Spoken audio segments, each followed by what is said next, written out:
Ruas TV, rutin walaupun sedikit. Bismillahirrahmanirrahim. Assalamualaikum warahmatullahi wabarakatuh. Alhamdulillah, wassalatu wassalamu ala rasulillah wa ala alihi wa sahbihi wa man walah wa la hawla wa la quwata illa billah. Pemirsa Ruas TV yang dirahmati oleh Allah subhanahu wa ta'ala, alhamdulillah kita bersyukur kepada Allah subhanahu wa ta'ala. Pada kesempatan yang berbahagia ini, Allah masih memberikan limpahan karunia dan kenikmatan kepada kita semua. Mudah-mudahan nikmat dan karunia tersebut senantiasa dapat kita manfaatkan untuk terus bertaqarrub dan mendekatkan diri kepada Allah subhanahu wa ta'ala. Salam dan salawat semoga senantiasa terhaturkan kepada baginda Rasulullah sallallahu alaihi wasallam, qudwah hasanah dan suri tauladan kita semua, yang secara khusus telah mengajarkan kepada kita seperti apa baginda Nabi SAW melewati kehidupan dunia beliau dengan penuh kesederhanaan dan penuh dengan rasa bersahaja dengan apa yang Allah Subhanahu wa ta'ala berikan dan karuniakan kepada beliau. Pada kesempatan yang berbahagia ini, insyaallah kita akan sama-sama melihat dan membahas tentang lanjutan syarah Arba'in Nawawiyah yang telah kita jelaskan selama beberapa pekan ini. Dan pada kesempatan hari ini insyaallah kita akan membahas tentang hadis yang ke-31 dari kitab Arba'in Nawawiyah yang berbicara tentang sebuah ibadah yang istimewa, dan dia adalah salah satu di antara ibadah yang semakin sedikit orang yang melakukannya dan semakin sedikit orang yang mampu mengerjakannya. Ialah ibadah zuhud. Padahal kalau kita lihat, zuhud di dalam agama kita ini merupakan salah satu sebab yang akan mendatangkan mahabbatullah, yang akan mendatangkan cinta Allah subhanahu wa ta'ala. Bahkan juga zuhud ini akan menjadi sebab umat manusia akan mencintai kita. Olehnya itu, tema pada kesempatan hari ini insyaallah kita akan berbicara tentang zuhud. Kita akan dicintai, atau bersikap zuhudlah maka engkau akan dicintai. Al-Imam An-Nawawi rahmatullah alaihi mengatakan dalam kitab Arba'in beliau pada hadis yang ke-31, an Abil Abbas Sahal bin Sa'ad As-Sa'idi radhiyallahu taala anhu qala, dari sahabat yang mulia Abul Abbas Sahal bin Sa'ad As-Sa'idi, semoga Allah meridai beliau mengatakan, jaa rajulun ilan nabi sallallahu alaihi wa alihi wasallam faqala, seseorang pernah datang kepada Nabi sallallahu alaihi wasallam, kemudian dia berkata, ya Rasulullah, wahai Rasulullah, dullani ala amalin, tunjukkanlah kepada saya satu amalan, idza amiltuhu, kalau saya mengamalkan amalan tersebut, ahabbani Allah wa ahabbani an-nas, maka Allah akan mencintai saya dan manusia juga akan mencintai saya. Kemudian faqala, maka Rasulullah sallallahu alaihi wasallam mengatakan, izhad fid dunya yuhibbakallah, zuhudlah terhadap dunia ini, niscaya Allah subhanahu wa ta'ala akan mencintaimu. Wazhad fima indan nas yuhibbakan nas, dan zuhudlah terhadap dunia, zuhudlah terhadap apa yang dimiliki oleh manusia, niscaya manusia akan mencintaimu. Haditsun hasan rawahu Ibnu Majah wa ghairuhu bi asanidah hasanah. Kata Imam Tirmidzi, hadis ini adalah hadis yang hasan, diriwayatkan oleh Imam Ibnu Majah dan yang selainnya dengan sanad-sanad yang dihasankan. Secara umum hadis ini berbicara tentang persoalan zuhud, berbicara tentang persoalan zuhud. Namun sebelum kita lebih jauh membahas masalah zuhud ini dan kaitannya antara zuhud dengan cinta Allah subhanahu wa ta'ala dan cinta manusia kepada kita, maka terlebih dahulu kita ingin mengulang sebenarnya telah banyak dan telah sering kita jelaskan persoalan ini, bahwa kalau kita melihat hadis-hadis yang dihimpun oleh Al-Imam An-Nawawi rahmatullah alaihi dalam kitab Arba'in beliau ini, tidak jarang beliau mengangkat hadis-hadis yang dimulai dengan pertanyaan para sahabat, ya, dimulai dengan pertanyaan para sahabat. Hadis ini, kemudian hadis yang sebelumnya, dan beberapa hadis sebelumnya pun juga sama seperti itu.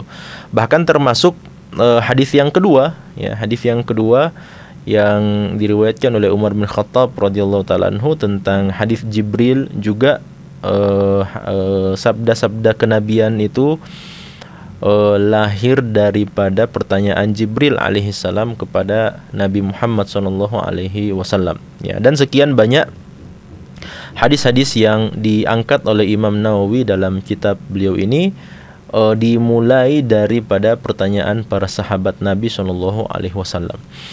Yang menunjukkan betapa pentingnya hadis-hadis yang disebutkan oleh beliau ini.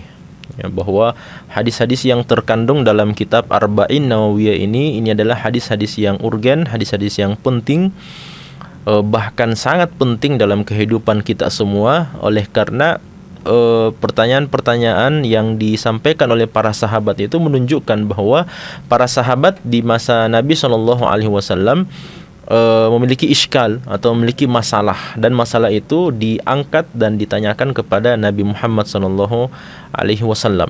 Nah, oleh karena itu, ketika para sahabat menghadapi masalah dalam kehidupan mereka, kemudian menanyakan masalah tersebut kepada Nabi SAW, ini menunjukkan betapa penting permasalahan-permasalahan yang ditanyakan oleh para sahabat itu. Ya, sehingga mereka datang dan meminta fatwa, meminta nasihat, meminta wasiat kepada Nabi sallallahu alaihi wasallam. Taib.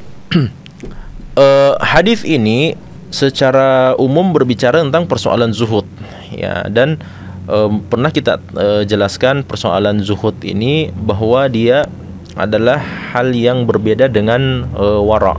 Ya, sering kita dengarkan dua lafaz ini, dan dia adalah dua hal yang berbeda. Yang pertama adalah zuhud, dan yang kedua adalah wara'. Nah, apa perbedaan antara zuhud dan wara' ini? Yang pertama bahwa sering saya berikan simbol bahwa zuhud itu kita berikan simbol plus, sedangkan wara' kita berikan simbol minus.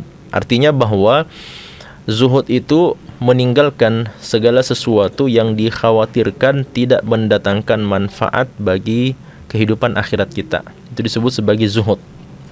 Sedangkan wara' itu artinya menghindari atau meninggalkan segala sesuatu yang dikhawatirkan bisa menjadi penyebab kesengsaraan kita dalam kehidupan akhirat. Ya, makanya mendatangkan manfaat dan memberikan kesengsaraan itu adalah dua hal yang bertolak belakang. Ya, mendatangkan manfaat ini kita berikan tanda atau simbol plus, ya, kemudian mendatangkan atau memberikan kesengsaraan itu berarti kita berikan simbol minus, ya. Sehingga zuhud itu disimbolkan dengan tanda plus, dan wara' itu disimbolkan dengan tanda minus. Kenapa? Karena zuhud itu artinya kita tinggalkan segala sesuatu yang kita khawatir, ya. Kalau saya melakukan hal ini dalam kehidupan saya, ini juga tidak akan mendatangkan manfaat sama sekali bagi saya. Padahal kehidupan kita seharusnya selalu melihat kepada apa maslahat dan apa manfaatnya, ya, bagi kita.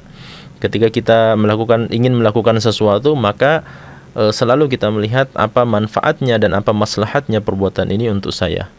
Ketika kita ingin mengucapkan sesuatu, maka ditimbang-timbanglah terlebih dahulu apa maslahatnya dan apa manfaatnya untuk saya.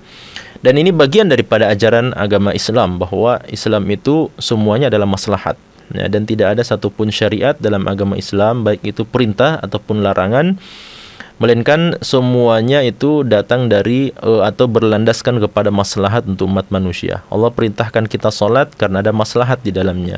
Allah perintahkan kita puasa, zakat, haji karena ada maslahat di dalamnya. Allah melarang kita untuk berbuat durhaka kepada kedua orang tua kita karena ada maslahat kebaikan untuk kita, ya, dengan meninggalkan perbuatan kedurhakaan tersebut. Allah melarang kita untuk melakukan tindakan perzinahan, Allah melarang kita untuk makan harta anak yatim secara zalim, itu semua karena ada maslahat di dalamnya untuk kebaikan kita. Oleh karena itu zuhud ini menjadi hal yang penting. Kenapa? Karena zuhud artinya meninggalkan segala sesuatu yang kita khawatir jangan sampai ini adalah hal yang tidak mendatangkan maslahat dan keuntungan bagi kita dalam kehidupan akhirat. Padahal ketika kita melakukan hal itu, maka itu berarti akan ada pertanyaan, akan ada pertanggungjawaban yang dimintai oleh Allah Subhanahu wa taala atas kita. Kenapa kita melakukan hal tersebut padahal hal itu tidak memberikan dan tidak mendatangkan manfaat untuk kita, ya. Kenapa kita melakukan hal tersebut padahal perbuatan itu, atau kenapa kita mengatakan hal tersebut padahal itu tidak akan mendatangkan manfaat untuk kita. Makanya ketika kita mampu meninggalkannya, itu berarti kita bisa mengurangi pertanyaan-pertanyaan dan permintaan pertanggungjawaban, ya, yang akan ditanyakan oleh Allah Subhanahu wa taala kepada masing-masing kita pada kehidupan akhirat. Nah, ini kalau kita berbicara tentang masalah zuhud, sedangkan persoalan wara itu kebalikannya. Wara' itu artinya meninggalkan segala sesuatu yang kita khawatir kalau kita lakukan hal tersebut maka justru hanya akan mendatangkan kesengsaraan atau menjadi sebab kesengsaraan kita dalam kehidupan akhirat. Ya, makanya ini adalah dua hal yang berbeda.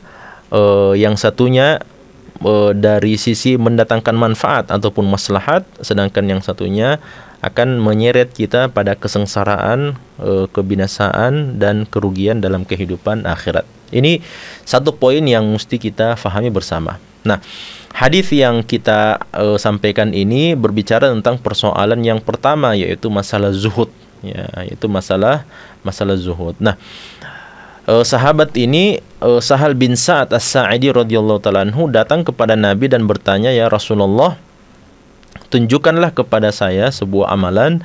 Kalau saya melakukan amalan itu, maka Allah Subhanahu wa taala akan mencintai saya dan umat manusia pun juga akan mencintai saya." Maka Nabi SAW tunjukkan kepada beliau bagaimana cara untuk mendapatkan cinta Allah Subhanahu wa taala dan untuk mendapatkan cinta manusia. Caranya, kata Rasulullah, adalah dengan melakukan perbuatan zuhud, ya. Namun bagaimana caranya kita bisa mendapatkan mahabbatullah dan mahabbatun nas melalui zuhud ini? Inilah yang diajarkan oleh Nabi SAW dan akan kita terangkan pada kesempatan yang berbahagia ini. Di antara faedah hadis ini yang pertama, bahwa seorang mukmin hendaknya berusaha untuk dicintai oleh Allah dan dicintai oleh manusia. Ya, dan ini satu hal yang memang kita telah difitrahkan oleh Allah Subhanahu wa taala. Allah sudah ciptakan kita seperti itu. Kita senang untuk dicintai dan kita tidak mau dan tidak senang apabila ada orang yang membenci kita, apabila ada orang yang tidak senang kepada kita. Kenapa? Karena ketika seseorang tidak senang kepada kita, maka kita tahu seperti apa efeknya dalam kehidupan kita. Kita tahu apabila seseorang itu tidak senang kepada kita, maka boleh jadi orang itu akan bertindak zalim kepada kita, atau dia akan berbuat buruk kepada kita, atau dia akan mencederai, mencelakakan kita. Kenapa? Karena ketidaksenangan mereka kepada kita. Sehingga memang dicintai itu menjadi hal yang satu di antara fitrah seorang manusia, bahwa kita senang apabila kita dicintai.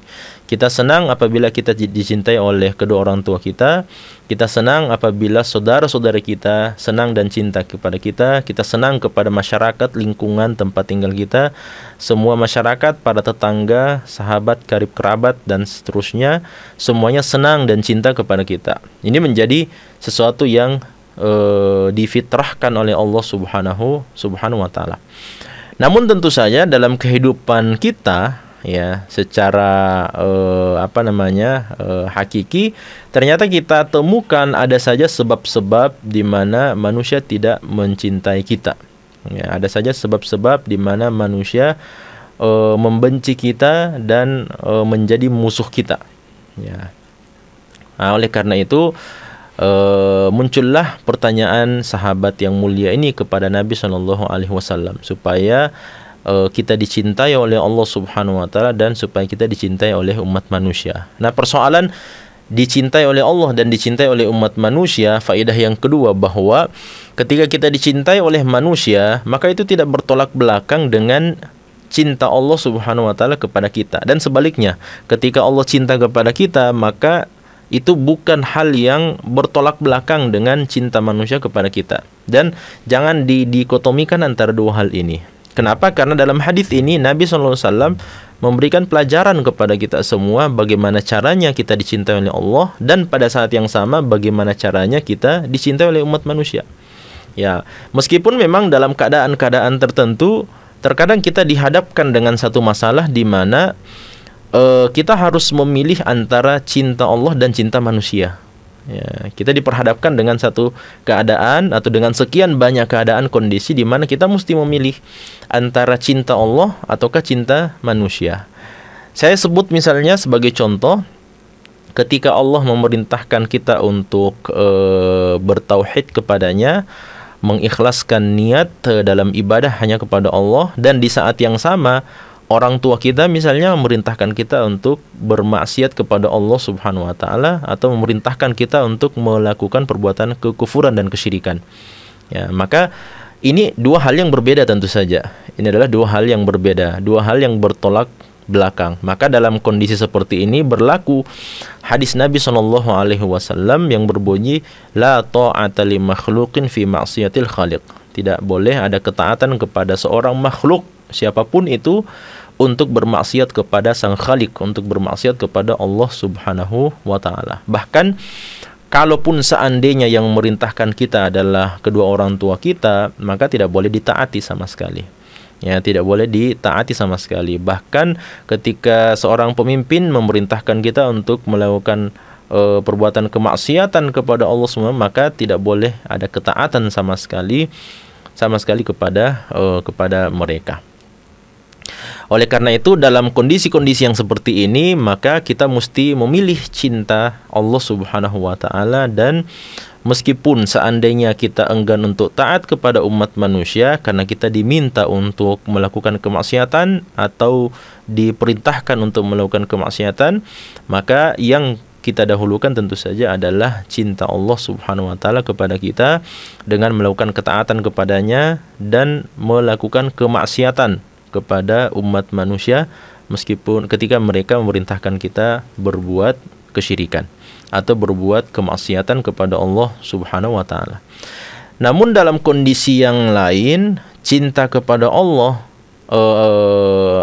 dan cinta kepada manusia itu adalah dua hal yang dapat dipadukan. Ya, untuk mendapatkan mahabbatullah dan untuk mendapatkan mahabbatun nas, itu adalah dua hal yang dapat kita peroleh di saat yang sama. Ya, di saat yang sama, yaitu dengan cara zuhud terhadap kehidupan dunia ini, maka itu akan mendatangkan cinta dari Allah Subhanahu wa taala. Dan yang kedua adalah zuhud terhadap apa yang dimiliki oleh manusia dalam kekuasaan mereka, dalam kepemilikan mereka, maka itu juga akan mengundang rasa cinta manusia kepada kita. Nah, kita coba lihat bagaimana penerapan dua hal ini. Yang pertama, zuhud terhadap dunia itu merupakan sebab mahabbah Allah kepada hambanya. Ketika kita zuhud terhadap dunia, dalam artian Allah Subhanahu wa taala memberikan sekian banyak nikmat, misalnya Allah Subhanahu wa taala memberikan sekian banyak karunia kepada kita. Namun kita melihat dan kita tahu bahwa nikmat-nikmat ini kalau saya tidak berhati-hati darinya, maka saya bisa celaka dalam kehidupan akhirat. Ya, kenapa? Karena kita semuanya tahu kadar kemampuan kita dan kadar keimanan kita kepada Allah Subhanahu wa taala. Ada saja orang-orang yang ketika diberikan nikmat oleh Allah Subhanahu wa taala, maka dia tidak mampu untuk bersyukur kepada Allah atas nikmat tersebut. Ya. Makanya dalam kondisi yang seperti ini, ketika kita tidak mampu dan merasa khawatir dengan keselamatan kita dunia dan akhirat dengan berbagai macam nikmat yang Allah berikan kepada kita, maka jalan keluarnya adalah dengan zuhud terhadap nikmat-nikmat tersebut. Ya, oleh karena itu, seperti misalnya kita sebutkan Abdurrahman bin Auf. Ya, Abdurrahman bin Auf radhiyallahu taala anhu adalah seorang saudagar yang kaya raya. Ya, di antara saudagar dan di antara saudagar kaya raya di antara para sahabat Nabi sallallahu alaihi wasallam, termasuk Utsman bin Affan radhiyallahu taala anhu. Ya, ketika Nabi sallallahu alaihi wasallam itu meminta kepada para sahabat untuk berinfak, bersedekah, membantu perjuangan Nabi sallallahu alaihi wasallam dalam peperangan Tabuk, maka Nabi SAW meminta kepada para sahabat untuk mengumpulkan harta mereka, ya, untuk mempersiapkan peperangan di melawan orang-orang Romawi pada saat itu. Maka pada saat itu apa yang dilakukan oleh Abdurrahman bin Auf? Abdurrahman bin Auf kemudian datang kepada Nabi SAW, wahai Rasulullah, dan menyampaikan, ya Rasulullah, ini saya memiliki 8.000 dinar, ya. Ini jumlah yang sangat fantastis yang dimiliki oleh Abdurrahman bin Auf. Saya punya 8.000 dinar, dan 8.000 dinar ini saya infakkan di jalan Allah Subhanahu wa taala untuk persiapan peperangan Tabuk, ya. Setelah itu subhanallah, ternyata datang orang yang kedua yang lebih hebat lagi, yaitu Utsman bin Affan radhiyallahu taala anhu. Utsman bin Affan mengatakan, ya Rasulullah, siapapun di antara sahabat Anda, para mujahidin, ya, dari kalangan sahabat Nabi SAW, siapapun yang ingin berjuang, siapapun yang ingin keluar bersama Anda dalam peperangan Tabuk ini, peperangan yang sangat berat ini, maka sayalah yang akan menanggung persiapannya. Kalau dia tidak memiliki baju perang, maka saya yang akan membelikannya. Kalau dia tidak memiliki kendaraan, maka saya yang akan berikan, dan seterusnya dan seterusnya. Nah, ini dua orang sahabat Nabi SAW yang luar biasa. Tentu saja kita tahu dan kita faham bagaimana zuhudnya seorang Abdurrahman bin Auf, bagaimana zuhudnya Utsman bin Affan radhiyallahu taala anhuma. Termasuk juga sahabat yang mulia Abu Bakar As-Siddiq radhiyallahu taala anhu, ya, dan juga Umar bin Khattab radhiyallahu taala anhu, ya. Ketika keduanya menginfakkan harta mereka, saling berlomba-lomba siapa di antara mereka yang lebih dahulu menginfakkan dan lebih banyak menginfakkan harta mereka di jalan Allah. Umar bin Khattab pernah datang dengan membawa separuh harta yang dia miliki, lalu kemudian dia mengatakan, hari ini Abu Bakar As-Siddiq tidak akan mungkin mampu menyaingi infak saya di jalan Allah Subhanahu wa taala. Namun seketika itu juga Abu Bakar As-Siddiq datang membawa hanya sekitar puluhan dinar saja yang dia bawa, atau puluhan dirham dia bawa untuk diinfakkan di jalan Allah Subhanahu wa taala. Namun itulah keseluruhan harta yang dimiliki oleh Abu Bakar As-Siddiq radhiyallahu taala anhu.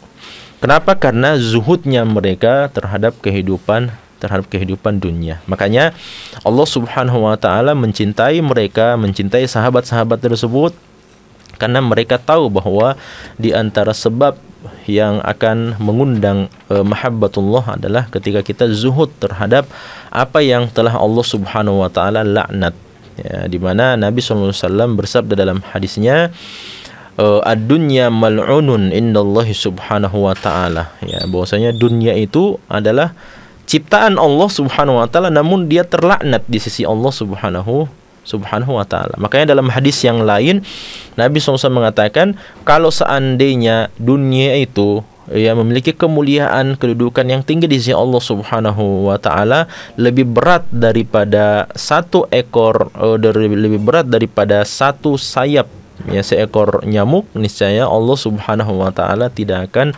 memberi air minum, ya, kepada orang-orang kafir walaupun itu satu teguk, ya. Hadis ini menjelaskan bagaimana kedudukan dunia di sisi Allah SWT, bahwa dunia itu bukan menjadi patokan kemuliaan seseorang di sisi Allah SWT. Ya, banyak orang yang mendapatkan kehidupan dunia, namun ternyata dia adalah orang yang terlaknat di sisi Allah Subhanahu wa taala. Sehingga dunia itu menjadi istidraj bagi dia. Allah sudah berikan segala macam bentuk kenikmatan-kenikmatan, dan dia kufur kepada Allah, maka tidak tersisa sedikit pun kenikmatan di sisi Allah Subhanahu wa taala untuknya. Yang ada adalah azab yang sangat pedih di dalam neraka jahanam. Sebaliknya, ada orang-orang yang kita lihat dalam kehidupan dunia, kehidupannya biasa-biasa saja, akan tetapi dia adalah orang yang dicintai oleh Allah Subhanahu wa taala, sehingga Allah Subhanahu wa taala ingin memberikan seluruh kenikmatan dan seluruh kebaikan itu, dan dimaksimalkan kebaikan dan kenikmatan itu, dan disimpankan oleh Allah Subhanahu wa taala untuknya dalam kehidupan akhirat kelak. Ya. Oleh karena itu, dunia bukan menjadi patokan patokan kemuliaan dan kesengsaraan seseorang di sisi Allah Subhanahu wa taala, melainkan dunia itu menjadi salah satu ujian yang Allah Subhanahu wa taala berikan kepada makhluk-makhluknya, kepada umat manusia. Makanya Nabi SAW perintahkan kita untuk zuhud terhadap dunia ini, agar kemudian ketika kita mampu zuhud terhadap kehidupan dunia dengan berbagai macam bentuk dan warna kenikmatan yang Allah hiaskan dunia ini dengannya, kalau kita mampu zuhud dari kehidupan dunia ini, maka insya Allah kita tidak termasuk ke dalam kelompok-kelompok yang terlaknat di sisi Allah Subhanahu wa taala, sebagaimana terlaknatnya kehidupan dunia ini di sisi Allah Subhanahu wa taala. Kemudian faedah yang lain bahwa zuhud terhadap apa yang dimiliki manusia itu merupakan sebab mahabbah manusia kepada kita. Ya, kenapa? Karena mereka memang umat manusia, kita ini diciptakan oleh Allah Subhanahu wa taala dengan rasa senang dan rasa suka terhadap harta benda yang kita miliki. Ya, sehingga ketika kita mampu zuhud dalam artian bahwa zuhud terhadap apa yang dimiliki oleh umat manusia, ketika kita melihat saudara-saudara kita, misalnya teman-teman kita mendapatkan nikmat dari Allah Subhanahu wa taala, maka zuhudlah terhadap nikmat tersebut. Ya. Dalam artian janganlah mengharap-harapkan kenikmatan yang telah dimiliki oleh saudara kita itu berpindah kepada tangan kita. Ya, inilah juga menjadi sebab mengapa perbuatan hasad itu menjadi sesuatu yang sangat dibenci di sisi Allah Subhanahu wa taala. Selain dia dibenci oleh sesama umat manusia, juga dia adalah perbuatan yang sangat tercela. Kenapa? Karena hasad terhadap apa yang Allah karuniakan kepada saudara kita itu berarti ya indikasi kuat ya akan ketidakridhaan kita dengan apa yang telah Allah SWT berikan dan karuniakan kepada kita. Allah karuniakan dan Allah berikan ya nikmat bagi kita, dan Allah berikan nikmat bagi saudara kita. Ketika kita justru tamak dan hasad ya terhadap nikmat yang didapatnya oleh saudara kita, itu berarti di saat yang sama kita belum merasa cukup dengan apa yang Allah berikan kepada kita. Makanya hasad ya kepada nikmat yang diterima oleh saudara kita itu merupakan perbuatan yang sangat tercela dan perbuatan yang sangat terkutuk di sisi Allah Subhanahu wa taala, karena ia didasari oleh keadaan yang sikap tidak ridha dan sikap tidak menerima ya, dan rasa syukur atas apa yang telah Allah SWT karuniakan kepada kita. Sehingga apa?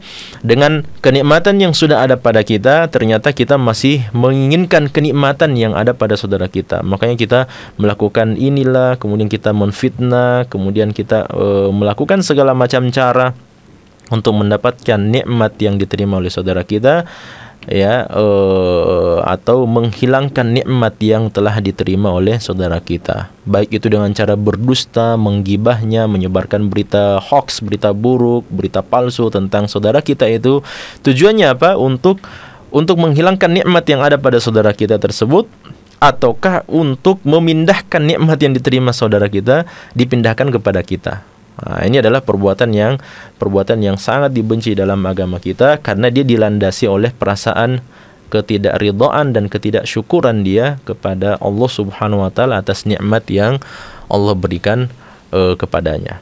Nah, sebaliknya tamak terhadap dunia adalah sebab murka Allah, dan tamak terhadap milik manusia adalah sebab murka manusia. Dan ini nampak dari apa yang kita sampaikan tadi. Ketika kita zuhud terhadap kehidupan dunia, dan dunia itu adalah sesuatu yang dilaknat oleh Allah Subhanahu wa taala, maka itu menjadi sebab Allah cinta kepada kita.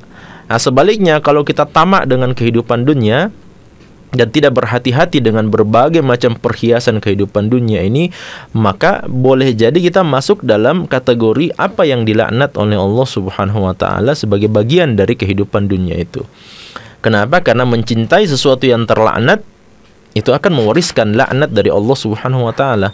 Ya, sebagai contoh misalnya Allah Subhanahu wa taala telah melaknat iblis sampai hari kiamat. Maka ketika seseorang itu enggan untuk taat kepada Allah Subhanahu wa taala dan dia cenderung untuk taat kepada perintah iblis, taat dengan bujuk rayu iblis, syaitan wal'iyadzubillah, maka itu berarti dia lebih condong terhadap laknat Allah Subhanahu wa taala yang diberikan kepada iblis. Ya, maka dia pun juga akan termasuk dalam hamba Allah Subhanahu wa taala yang dilaknat.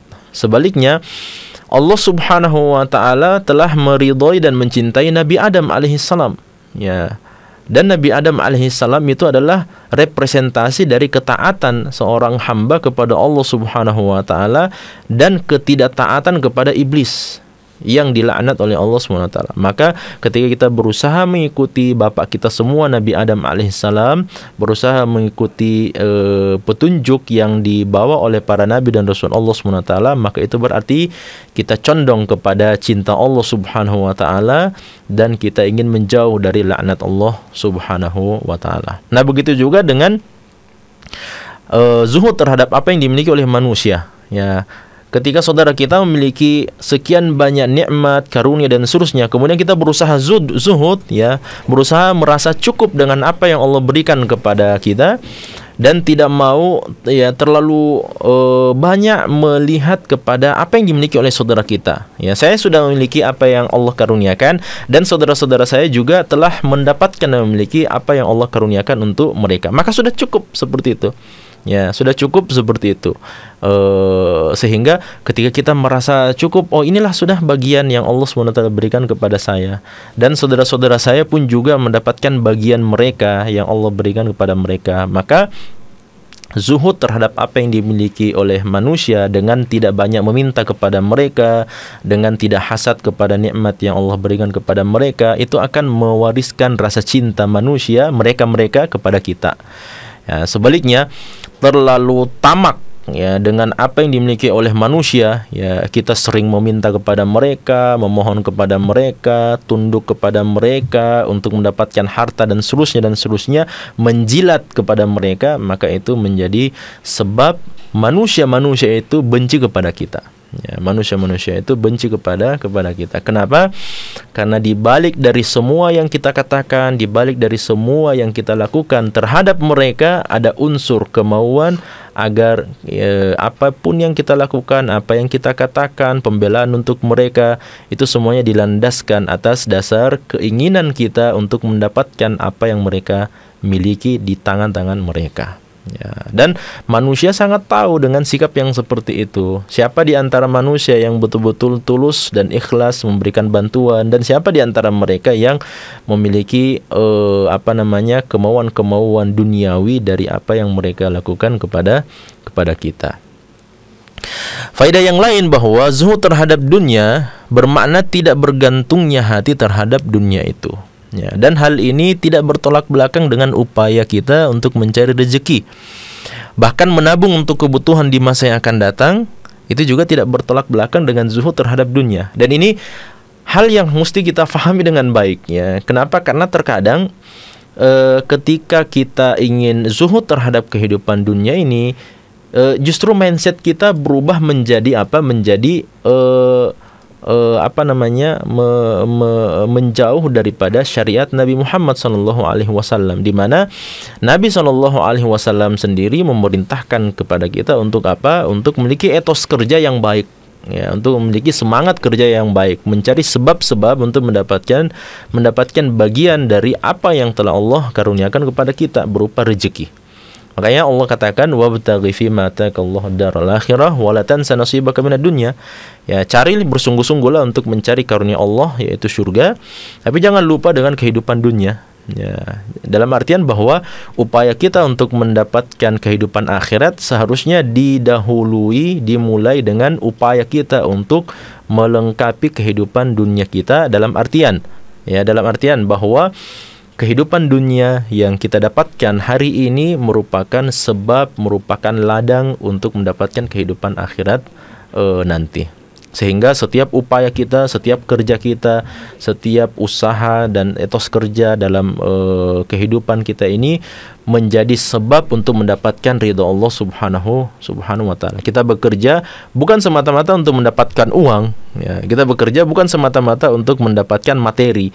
Kalau kita bekerja semata-mata untuk mendapatkan uang dan materi, itu berarti tujuan utama kita bekerja adalah apa? Adalah meraih dan mendapatkan materi tersebut, ya. Sedangkan dalam agama Islam seharusnya tujuan kita untuk mendapatkan tujuan kita ketika berusaha dan ketika kita bekerja, tujuan kita adalah untuk mendapatkan keridhaan Allah subhanahu wa ta'ala. Ya, makanya orang yang punya prinsip yang benar sekalipun dia tertipu, maka dia akan tahu betul bahwasanya ini merupakan bagian daripada episode yang Allah berikan bagi saya. Ya, untuk melihat apakah saya betul-betul mencari keridhaan Allah SWT atau justru saya mencari harta duniawi saja. Ya, karena kalau kita fokusnya hanya untuk mendapatkan dunia saja, ya, hanya untuk mendapatkan materi saja, ketika kita tertipu, ya, sekian juta misalnya, puluhan juta dan seterusnya, maka kita akan menyesal sedalam-dalamnya. Ya, kenapa? Karena tujuan kita, mindset kita adalah untuk mendapatkan materi itu tadi. Sehingga ketika kita gagal mendapatkan materi itu, maka kita akan menyesal sedalam-dalamnya. Sebaliknya, ketika mindset kita, ya, diubah, ya, bahwa upaya yang saya lakukan ini, perdagangan yang saya lakukan ini tujuannya adalah untuk mendapatkan keridhaan dari Allah subhanahu wa ta'ala. Maka apapun yang terjadi dalam kehidupan saya, dalam perniagaan ini, episode ini, kalau saya sudah berusaha semaksimal mungkin, 100% kemampuan saya gelontorkan semuanya untuk mendapatkan keuntungan, ya, namun ternyata yang ada justru sebaliknya, maka dia langsung faham bahwa ini adalah bagian daripada episode yang Allah berikan dalam kehidupan saya, untuk melihat apakah tujuan upaya dan tujuan dan usaha saya ini adalah untuk mendapatkan ridha Allah kah, atau untuk mendapatkan materi keduniaan saja. Nah, makanya itu dua hal ini tidak bertolak belakang, ya. Dua hal ini tidak bertolak belakang. Zuhud terhadap dunia itu tidak bertolak belakang dengan upaya keras kita untuk mendapatkan rezeki yang telah Allah gariskan dan telah Allah tuliskan untuk kita semua. Bahkan menabung untuk masa yang akan datang itu bukan hal yang bertolak belakang dengan sikap zuhud juga. Ya, sebagaimana Nabi SAW melakukan hal tersebut. Ya, di dalam sebuah hadis yang sahih, ketika Nabi SAW mendapatkan sekian banyak harta dari harta rampasan perang dalam kategori fai dan bukan ghanimah, maka Nabi SAW melihat kebutuhan istri-istri beliau selama setahun itu berapa kilogram, ya, atau berapa sok kebutuhan mereka. Maka setelah dilihat oleh Nabi, Aisyah butuh sekian, Hafsah butuh sekian, Ummu Habibah butuh sekian, dan seterusnya. Kemudian Nabi SAW melakukan kalkulasi, ya, untuk semua istri Nabi SAW dan anak-anak beliau. Oh, ternyata untuk 1 tahun itu maka mereka membutuhkan sekian ratus sok gandum dan kurma untuk mereka makan dalam 1 tahun. Maka dengan setelah melakukan perkalian itu, barulah kemudian Nabi SAW mengambil sekadar apa yang dibutuhkan oleh istri dan anak-anak beliau selama 1 tahun. Itu diambil dari harta rampasan perang itu, dari peperangan melawan kabilah Banu Nadir, salah satu kabilah bangsa Yahudi di kota Madinah.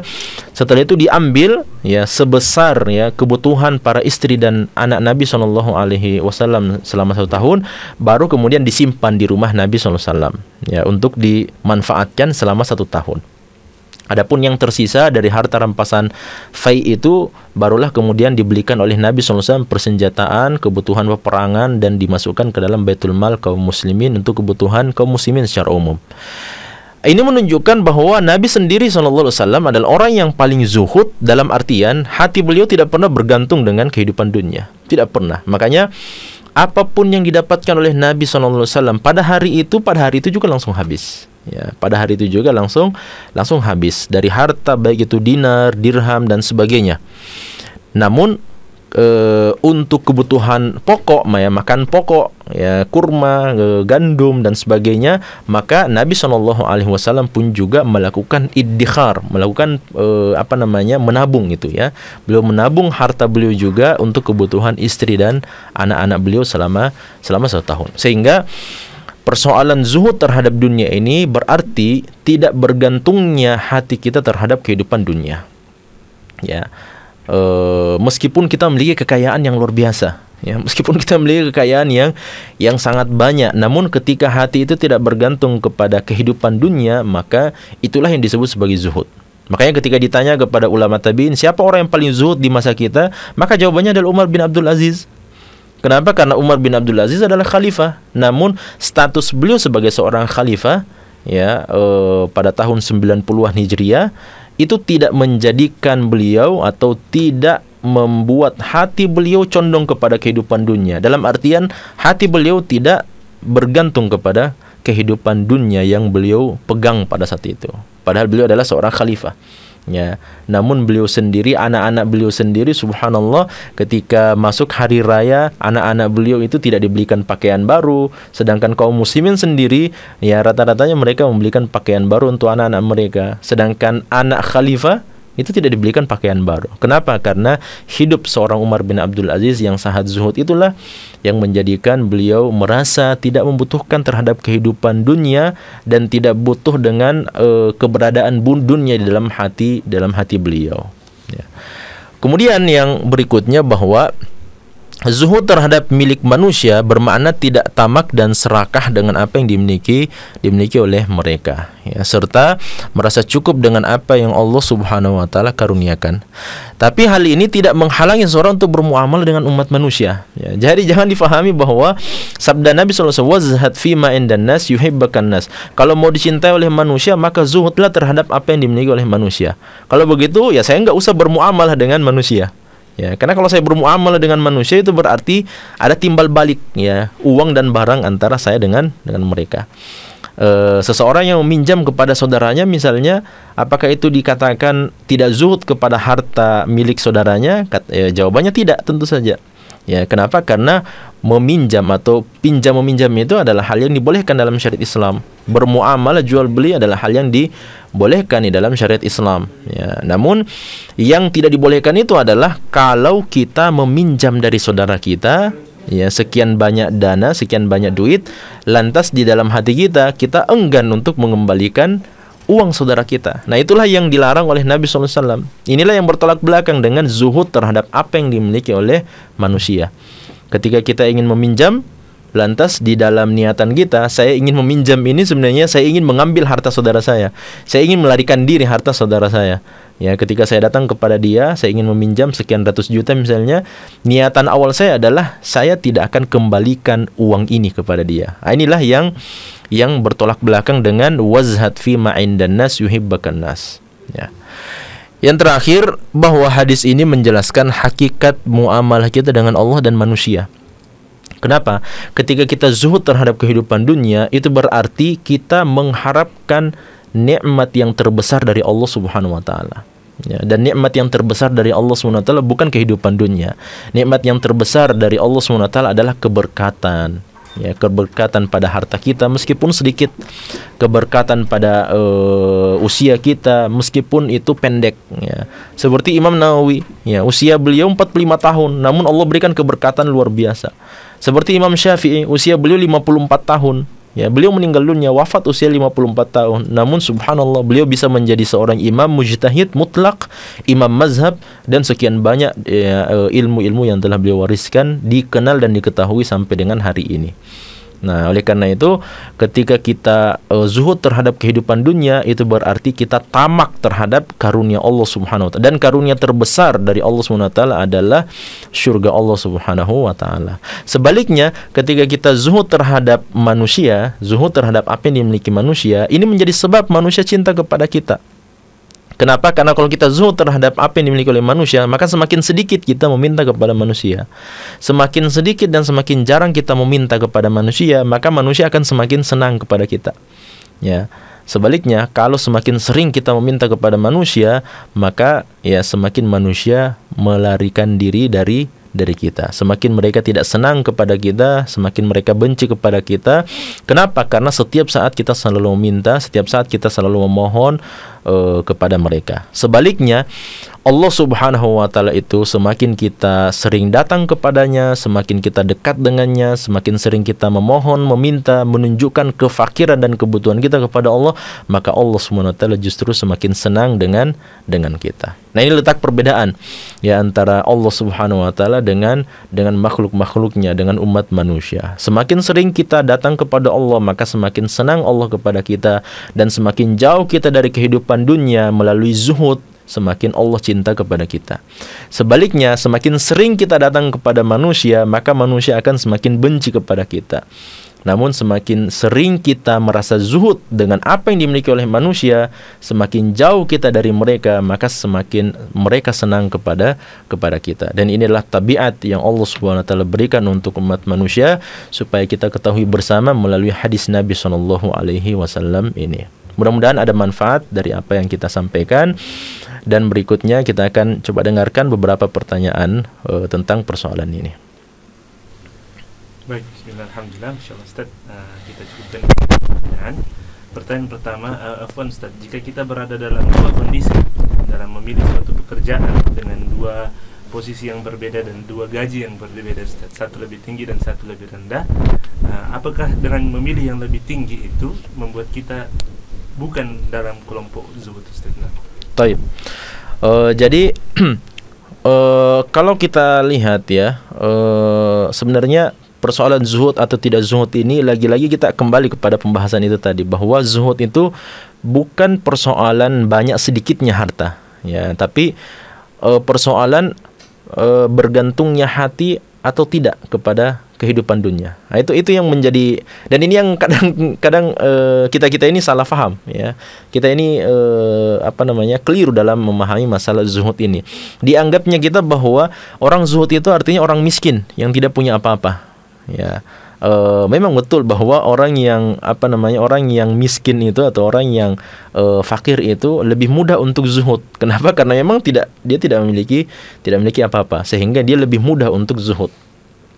Sebaliknya, orang yang kaya raya itu lebih sulit untuk melakukan zuhud. Kenapa? Karena dia memiliki kekayaan ya, sehingga normalnya memang lebih sulit bagi dia di saat dia memiliki kekayaan itu. Namun sekalinya seseorang itu mampu zuhud dengan sekian banyak harta yang dia miliki, dan dia mampu zuhud dengan harta-harta tersebut, hatinya tidak bergantung dengan harta-harta tersebut, maka itu menjadi kondisi yang terbaik, yang paling afdol ya, berkenaan dengan persoalan zuhud ini ya. Makanya ketika ditanyakan kepada ulama tabi'in siapa yang paling zuhud ya, antara fulan dari kalangan ulama yang memang kehidupannya sangat zuhud dibandingkan dengan Umar bin Abdul Aziz ya, maka jawabannya yang paling zuhud adalah Umar bin Abdul Aziz ya. Kenapa? Karena si fulan, si alim ini, dia mampu zuhud karena memang kehidupannya memang dikhususkan untuk menuntut ilmu, untuk belajar, untuk mengajar dan seterusnya ya. Dia tidak memiliki sekian banyak kekayaan dalam kehidupannya, makanya dia lebih mudah untuk zuhud. Namun zuhudnya tidak sampai kepada derajat Umar bin Abdul Aziz. Kenapa? Karena Umar bin Abdul Aziz adalah seorang yang memiliki kekayaan luar biasa, bahkan beliau adalah khalifah. Ya, meskipun seperti itu, beliau mampu zuhud dan hatinya tidak bergantung dengan kehidupan dunia. Ya, makanya tadi saya katakan bahwa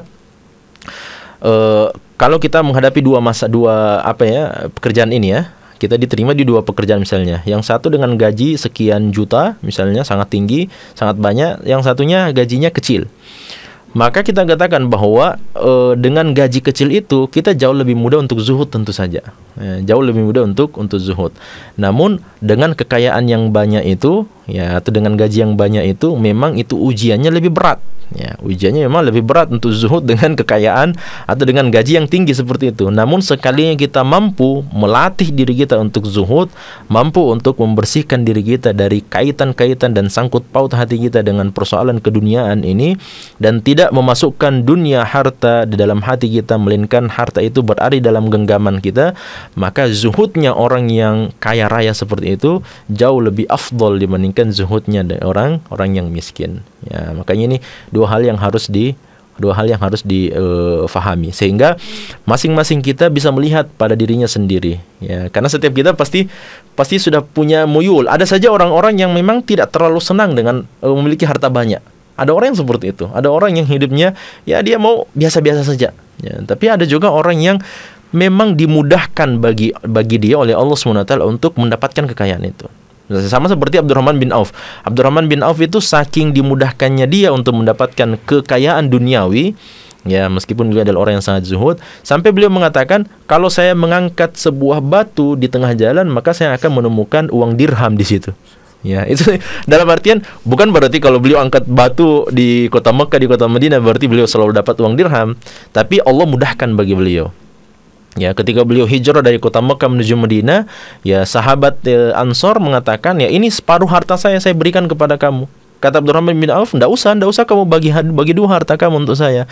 Tunjukkan saja mana pasar Madinah di sini. Ya, kalau kamu tunjukkan kepada saya, maka saya insya Allah akan berusaha sendiri. Dan betul, seharian itu beliau masuk ke dalam ke dalam pasar Madinah tanpa modal sama sekali, dengan modal nol, ya.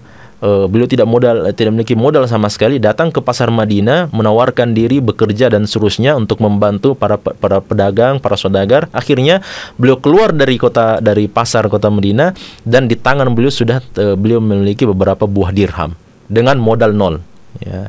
Nah, ini menunjukkan bagaimana Allah mudahkan bagi beliau untuk mendapatkan kekayaan. Namun kekayaan itu tidak membuat hati beliau bergantung kepadanya. Justru dengan adanya kekayaan itu, beliau lebih mudah untuk berinfak, beliau lebih mudah untuk beramal, membantu perjuangan Nabi SAW, dan itulah yang kita inginkan dari upaya kita mencari harta dunia untuk memudahkan langkah kita di dalam kehidupan akhirat nanti. Wallahu alam. Baik Ustaz, pertanyaan berikutnya, Afwan Ustaz, apakah ada yang namanya istilah zuhud ibadah Ustaz? Misalnya dia mengurangi porsi ibadahnya karena khawatir itu tidak berniat karena Allah Subhanahu wa taala. Baik. Zuhud dalam persoalan ibadah ini sebenarnya kembali kepada persoalan, ya. Memang ada perkataan di antara ulama kita yang menyebutkan persoalan meninggalkan ibadah, ya, meninggalkan ibadah karena khawatir tidak adanya keikhlasan pada ibadah tersebut. Yang pertama, bahwa kita mesti faham bahwasanya melakukan ibadah kepada Allah Subhanahu wa taala dengan niatan riya atau dengan niatan sum'ah dan sebagainya, maka ibadah itu tidak akan diterima oleh Allah Subhanahu wa taala. Kenapa? Karena tidak dilakukan dengan dasar keikhlasan kepada Allah Subhanahu wa taala. Dan ketika seorang melakukan ibadah dengan niatan seperti itu masuk dalam kategori syirik kecil. Ya, masuk dalam kategori syirik kecil yang sangat ditakutkan oleh Nabi SAW untuk umat beliau. Nah, para ulama kita justru ketika berbicara dengan persoalan yang sebaliknya, justru yang ada justru lebih parah dibandingkan dengan syirik kecil itu. Meskipun ini jarang kita ketahui, ya, bahwa ketika kita meninggalkan sebuah ibadah karena khawatir tidak ikhlas kepada Allah Subhanahu wa taala atau karena khawatir riya, justru disitulah terjadi bentuk kesyirikan kepada Allah Subhanahu wa taala. Kenapa? Karena kita meninggalkan ibadah disebabkan karena manusia. Ya. Dalam artian seperti ini, ketika kita ingin melakukan ibadah, ya, kita melakukan ibadah ini seharusnya kita ikhlas, tulus hanya karena Allah Subhanahu wa taala. Baik, sekarang ketika kita ingin melakukan ibadah itu, tiba-tiba muncul perasaan dalam hati kita, ya, saya tidak mau melakukan ibadah ini karena khawatir saya tidak ikhlas kepada Allah Subhanahu wa taala. Nah, justru rasa kekhawatiran tidak ikhlas kepada Allah itulah yang membuat kita meninggalkan ibadah tersebut. Nah, meninggalkan ibadah yang seharusnya kita lakukan pada saat itu bukan karena Allah Subhanahu wa taala, tapi karena manusia. Karena khawatir manusia, karena khawatir terhadap terhadap perasaan riya dipandang manusia, perasaan sum'ah ingin dengarkan oleh manusia, sehingga kita meninggalkan ibadah itu karena pandangan manusia, karena alasan manusia. Nah, melakukan ibadah karena alasan manusia dan meninggalkan ibadah karena alasan manusia itu sama-sama saja. ya, sama-sama saja. Makanya kedua-duanya ketika kita melakukan ibadah karena alasan manusia itu disebut sebagai riya, syirik kecil. Sedangkan ketika kita melakukan ibadah, meninggalkan ibadah karena alasan manusia, justru ini masuk dalam kategori syirik besar. Ya, ini masuk dalam kategori syirik besar. Meskipun ini sesuatu yang sangat halus, ya, sesuatu yang sangat halus. Meninggalkan ibadah karena alasan manusia itu adalah hal yang sangat halus yang menjadikan kita harus semakin peka dengan persoalan hati kita. Kenapa? Karena masalah hati inilah persoalan yang paling penting sebenarnya dalam kehidupan kita, ya. Kenapa? Karena hati itu dia adalah raja dalam kehidupan kita, maksudnya pada diri kita. Dia juga adalah benda yang ada di dalam diri kita, ya, benda yang paling dekat di dalam diri kita, namun dia adalah benda yang paling sulit untuk kita kontrol dan paling sulit untuk kita manage dalam kehidupan kita. Berbeda dengan lisan, ya. Lisan itu bisa kita kontrol. Kita mau berbicara, kita tidak mau berbicara, itu kita bisa kontrol insya Allah. Dengan latihan sekian waktu, insya Allah kita bisa kontrol. Namun hati, inilah yang tidak mungkin bisa kita kontrol. Makanya ketika Allah SWT menurunkan firman-Nya dalam surah Al-Baqarah, di akhir-akhir surah Al-Baqarah, Allah SWT mengatakan, apapun yang kalian tampakkan dan apapun yang kalian sembunyikan, maka Allah akan menghisap kalian dengan kedua hal tersebut. Maka para sahabat ketika mendengarkan ayat ini turun, nah mereka langsung datang protes kepada Nabi. Kemudian mereka mengatakan, ya Rasulullah, dan siapa di antara kami yang bisa mengontrol persoalan apa yang terbetik dalam hati kita? Kalau semuanya itu harus dihitung oleh Allah, maka kita semua para sahabat akan binasa.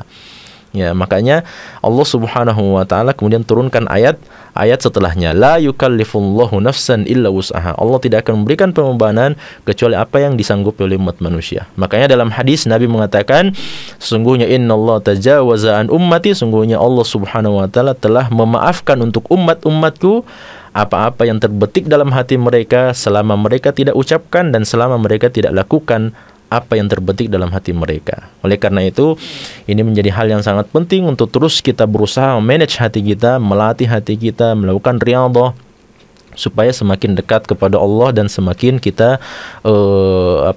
bisa semakin suci dalam kehidupan kita dan dalam persoalan hubungan kita dengan Allah Subhanahu wa taala. Ini yang dapat kita sampaikan, mudah-mudahan ada manfaat untuk diri pribadi dan kepada para pemirsa sekalian. Mudah-mudahan Allah Subhanahu wa taala mudahkan jalan kita untuk semakin dekat kepada Allah Subhanahu wa taala, semakin dicintai oleh Allah dan semakin dicintai oleh umat manusia melalui jalan zuhud di dalam kehidupan dunia ini dan zuhud terhadap apa yang dimiliki dan dikuasai oleh umat manusia. Kita tutup dengan doa kafaratul majlis. Subhanakallahumma bihamdik asyhadu an la ilaha illa anta astaghfiruka wa atubu ilaik wa akhiru da'wana anil hamdulillahi rabbil alamin. Wassalamualaikum warahmatullahi wabarakatuh.